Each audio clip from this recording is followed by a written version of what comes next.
Welcome back to another breaking news update. My name is Jimmy Boyd, and you were watching Boyd News. I want to thank you so much for tuning in today. I'm back with some more updates coming out from the war between Russia and Ukraine. We've got several big topics to discuss with you here today.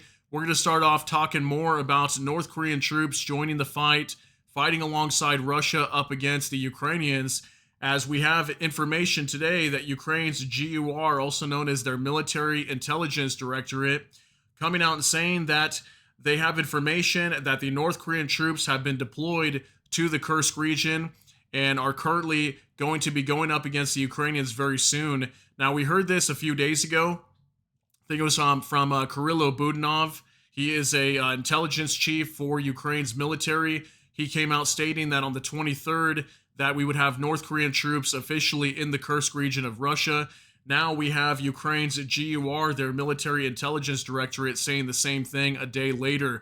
Okay, so today's date is October 24th, 2024, and as of today, it looks like for sure we know that these North Korean soldiers are currently operating in the Kursk region and are going to be fighting against the Ukrainians most likely very soon. So I've got numerous updates to share with you guys today in regards to the North Koreans.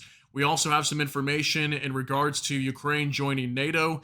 Looks like there's going to be major hurdles for Ukraine to be able to join NATO, as we have officially today confirmed 7 nations that oppose Ukraine joining NATO. Okay, so looks like they're going to have trouble getting in, so we're going to be talking about that. Then I've got numerous other updates regarding this war between Russia and Ukraine that I want to update you guys on. So let's go ahead and hop right into the news, start sharing this information here with you. We're going to start off here with Nexta on X. Breaking, the first units of the DPR military have already arrived in the combat zone. This was reported by the main Directorate of Intelligence of Ukraine's Defense Ministry. In particular, on October 23rd, the appearance of North Korean soldiers was recorded in the Kursk region of the Russian Federation. The main Directorate of Intelligence of Ukraine estimates that a total of about 12,000 DPRK military personnel have been transferred to Russia, of them 500 officers, including 3 generals. Okay, so what we know right now is 12,000 North Korean troops currently inside of Russia, some of them still training, but I'm sure a few thousand are already inside the Kursk region right now, are going to be fighting up against the Ukrainians. So we'll see how this turns out. I'm still not sure what NATO is going to do. How is NATO going to respond to this? Are they going to start sending more of their troops into Ukraine potentially? Or in the meantime, just be providing weapons to Ukraine? I think that's more likely the scenario we're going to see. And then they're probably going to see how Ukraine is going to be able to hold out against these North Korean troops. Is it going to make a huge difference? Is it not? Some people are saying that it will make a big difference, as it will free up a lot of Russian reserves to get to the front line now, as many of these North Koreans will probably take up many of the back positions, maybe logistical runs, things like that for the Russians to allow their soldiers to move to the front line. And then some people are saying that I won't do a thing, okay, that many of these troops are maybe not well trained. They've obviously been fast-tracked with the Russians as well and being immediately sent to the front line. So we'll see what happens here. Let's move on to our next update. From Vicegrad24 breaking, the Russian parliament unanimously votes in favor of ratifying the Mutual Defense Treaty with North Korea. Okay, this was huge news just coming out today. Looks like the Russian parliament is going to be approving the ratification of the Mutual Defense Treaty between North Korea and Russia, as this major defense treaty is obviously going to make North Korea and Russia work together more closely, have closer ties militarily, and to also back each other if they come under attack. And this also gives technically the North Koreans the right to jump into the battle now with Ukraine if Russia's saying, well, we're being attacked by the Ukrainians. We have this Kursk offensive opened up into our region right now, or into our country. So this is most likely going to draw more North Koreans into the fight, at least for right now in the Kursk region, and I wouldn't be surprised in the future if we see them moving over to eastern Ukraine as well. So let's move to our next update, Max24. North Korea's weapons stockpiles are expected to last for 3 months of war, said the Yonhap news agency. North Korea has shipped around 20,000 containers to Russia via the northeastern port. When fully loaded, they can hold about 9.4 million 152 millimeter shells. Kim is believed to have 200 ammunition factories and those making weapons for Russia are operating at full capacity. Okay, so here's a picture of Vladimir Putin, also Kim Jong-un, the leader of North Korea. And according to this information, the weapon stockpiles that Russia currently has can last for about 3 months. Okay, so does that mean these North Korean soldiers are going to be there temporarily and then maybe they're going to leave? Most likely not.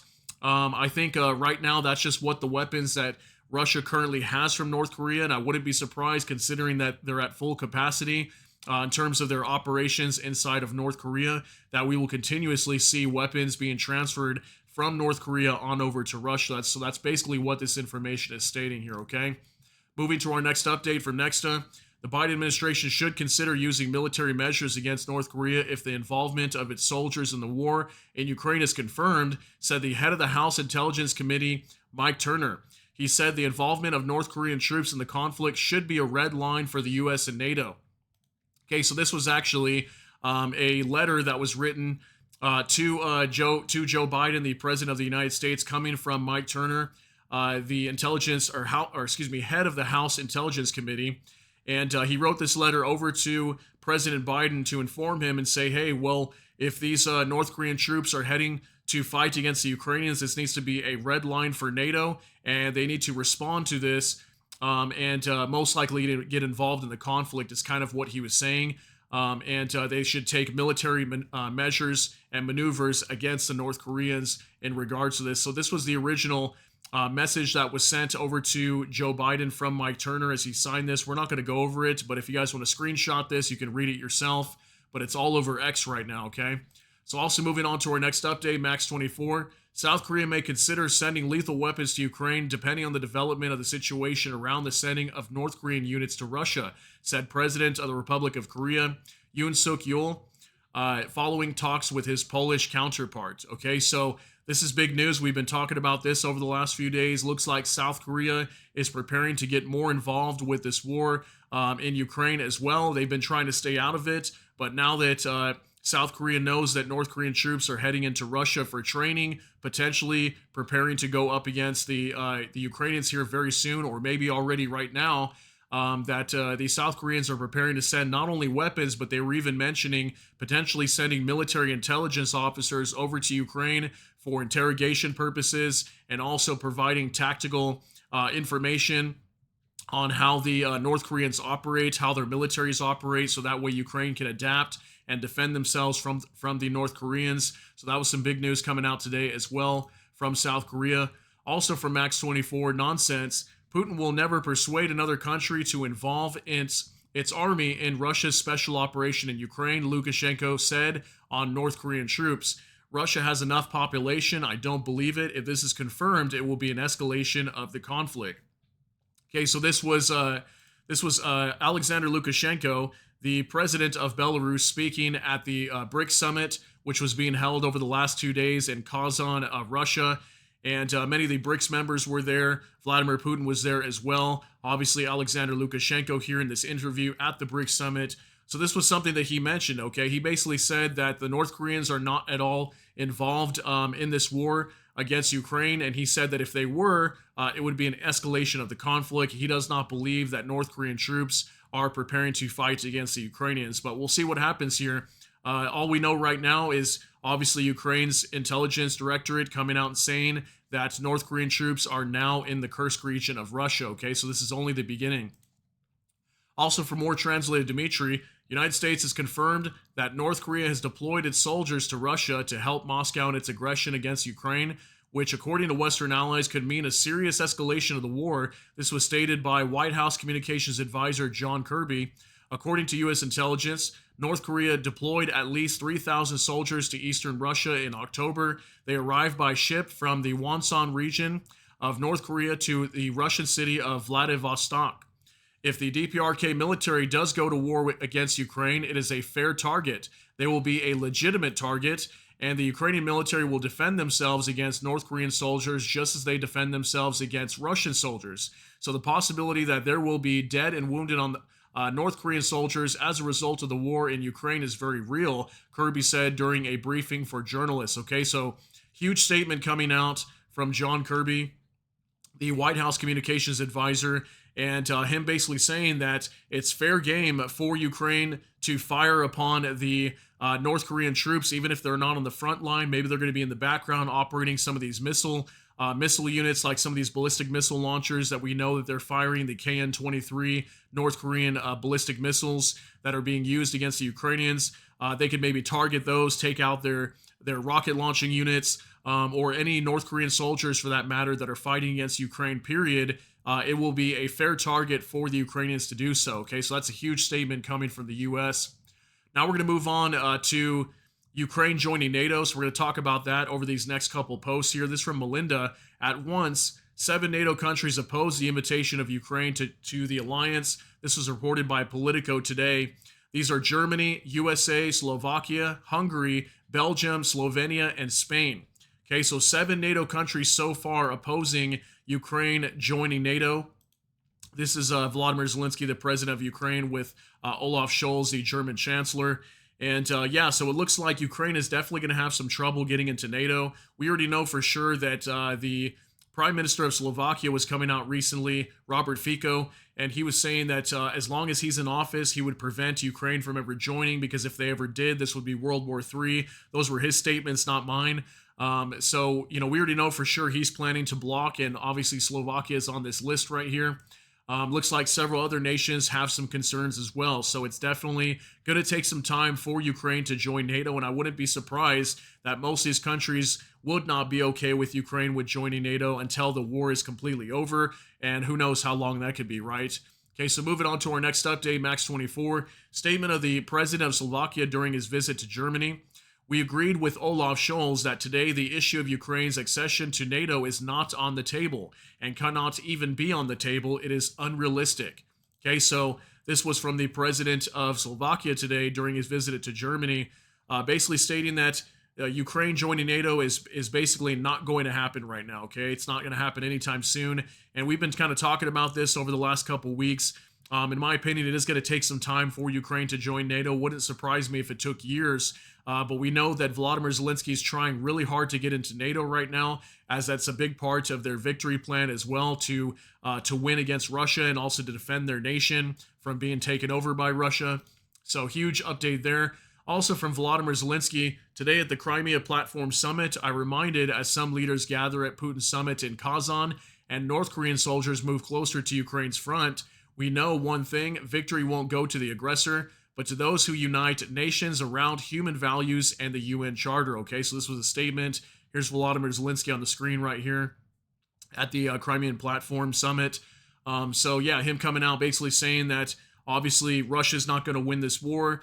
We will win. And if you notice here, he also mentions once again North Korean soldiers moving closer to Ukraine's front. Okay, so he's been coming out a lot lately and announcing that the North Koreans are fighting against Ukraine now. And we've been hearing more about this, and just today we've got the confirmation for sure that as of yesterday, the North Koreans are currently in the Kursk region fighting against Ukraine, okay, or will be at this very moment within the next 24 to 48 hours, okay? So Bliskovka reports the occupiers intensified their assault attempts on the outskirts of Selidov, okay? This is close to Pokrovsk on the eastern front of Ukraine, like southeast Ukraine.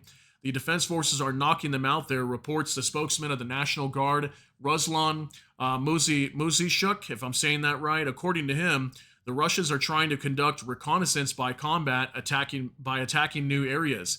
The northeastern suburbs are currently the most exposed to the active actions of infantry groups, enemy in the city, Muzishuk said, okay, or noted. So Selidov is a city that's just a little bit southeast of Pokrovsk, which is a major transport and rail hub for Ukraine. So this was kind of an update in regards to Selidov. That looks like the Russians are getting close to the outskirts of Selidov right now, and it's a pretty major sized town that Ukraine has been trying to hold.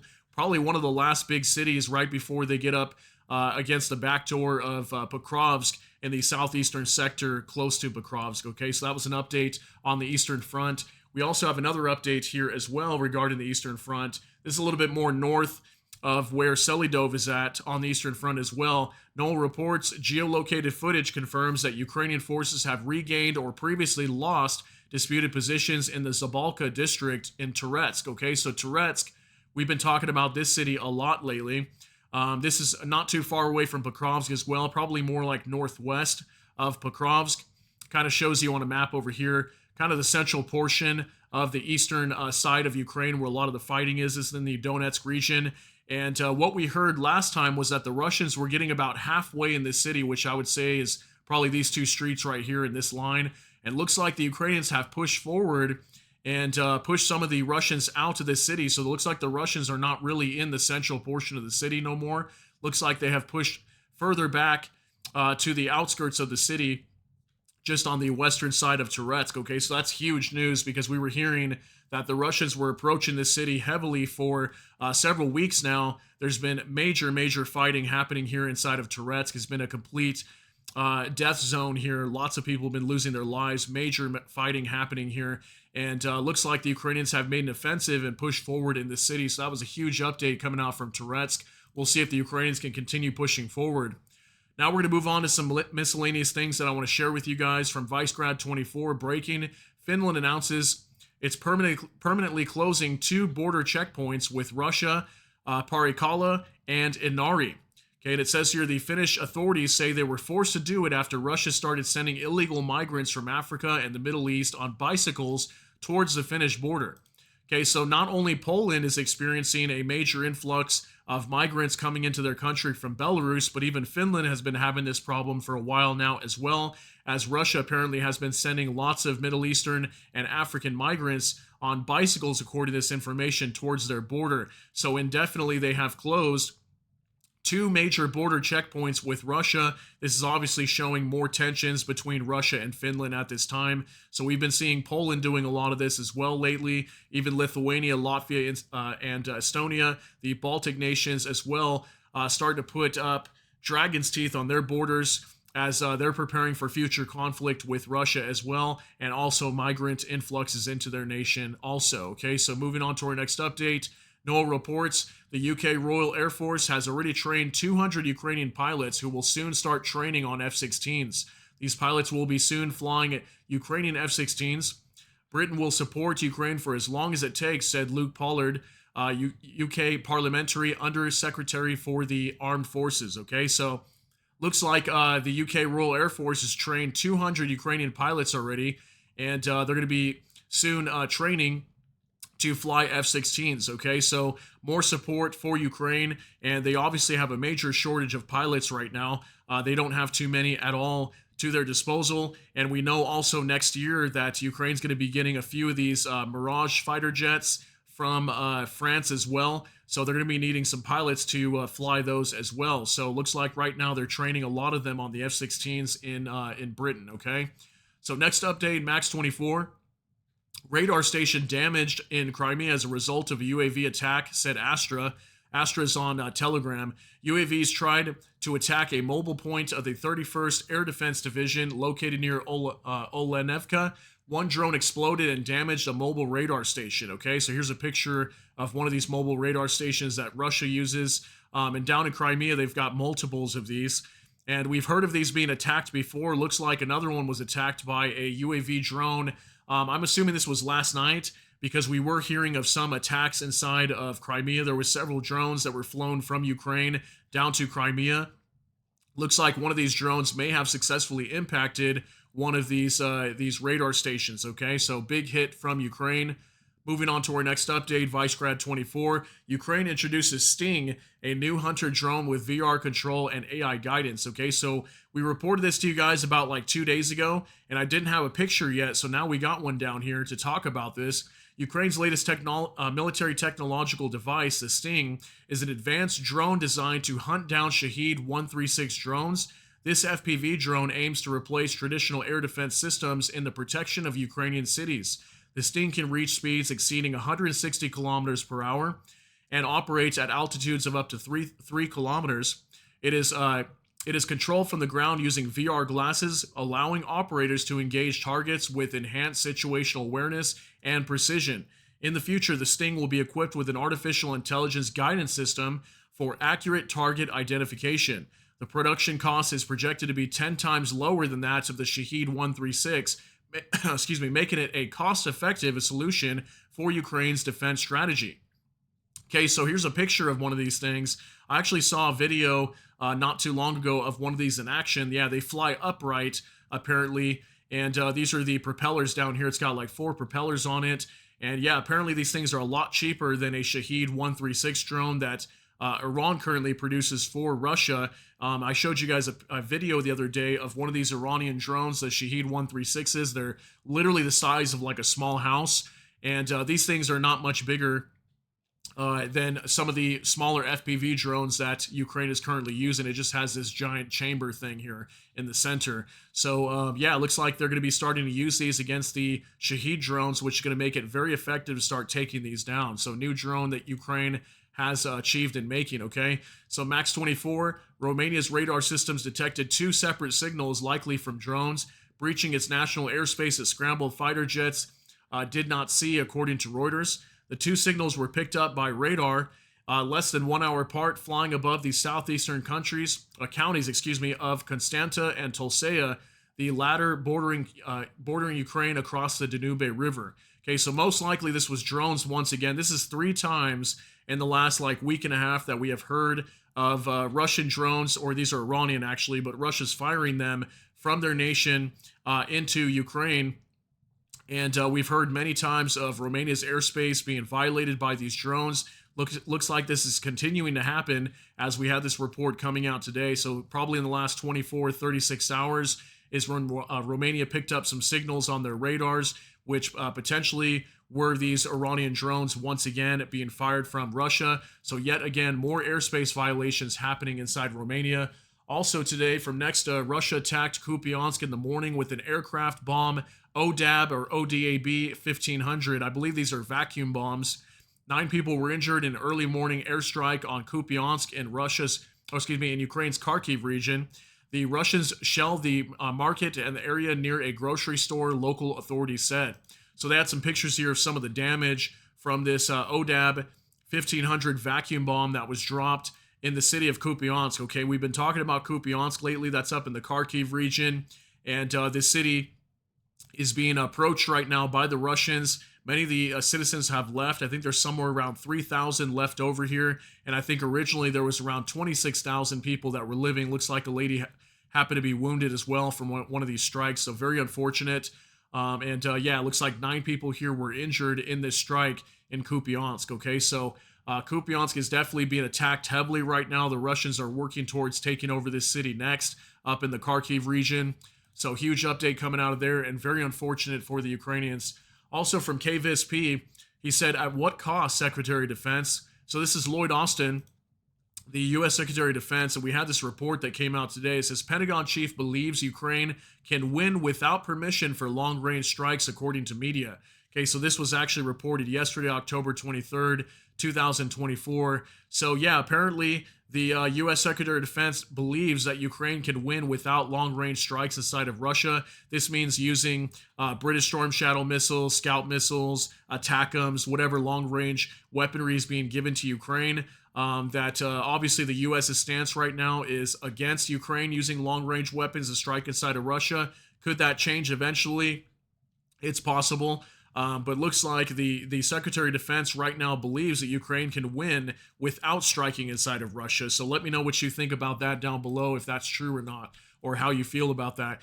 Also from the Ukrainian Review, the countries of G7 plan to keep Russian assets frozen even after the end of the war with Ukraine.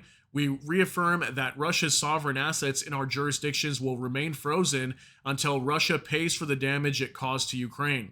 Okay, so this was a report that came out today on the Ukrainian Review, and it looks like the G7 countries are going to keep Russian assets frozen even when this war ends. Okay, these are all the assets that were taken from Russia at the start of the war and are currently producing billions of dollars a year in interest, which a lot of loans are being given to Ukraine right now. I think there's like a $20 or $50 billion loan that's going to be approved to Ukraine at in some point in the near future, and much of that is going to be financed through these assets that are currently being held in European banks all across Europe and producing interest that they use in return to pay for the war in Ukraine. Okay, so it looks like they're going to be holding them potentially indefinitely, or at least until after the war with Ukraine and Russia is over. Okay, so that was some huge news. That means most likely the funding is going to continue for Ukraine, and also whatever else the G7 countries want to do with those assets that are currently held in the banks. Okay.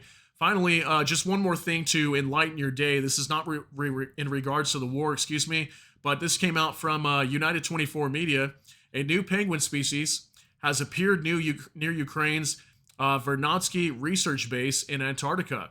I don't know if I'm going to pronounce this right, but I think it's Adelie. Adelie penguins have completely black heads and white blue eyes and mostly nest on other islands. Okay, so obviously not war content, but I thought this was very interesting. United 24 Media reporting this, that they found a new penguin species down in Antarctica near Ukraine's Vernadsky research base. Okay, so just wanted to kind of show you this real quick. Some different looking penguins. Looks kind of like a triangle head, and their eyes are like a white. It's like a white ring around it. Apparently it has some blue on the inside as well. So they definitely look a lot different compared to like some of these penguins over here. Look, they got like white on their heads. This one's almost got kind of like a fro a little bit on the back of its head. So very interesting. Looks like a new species of penguins has appeared inside of Antarctica. So very interesting news coming out today in regards to that. Just wanted to give you a little something to lighten up your day and get away from the war talk just for a moment, so we can all enjoy some creatures that live down in Antarctica. So I hope you got something out of that, guys. But I want to thank you so much for tuning in today. If you got something out of this update, please smash that like button. Also, if you enjoy my content, please consider subscribing down below. Hit the notification bell. That way YouTube can notify you. And with that, hope you all have a great day. Everybody take care and God bless. And we'll see you in the next one.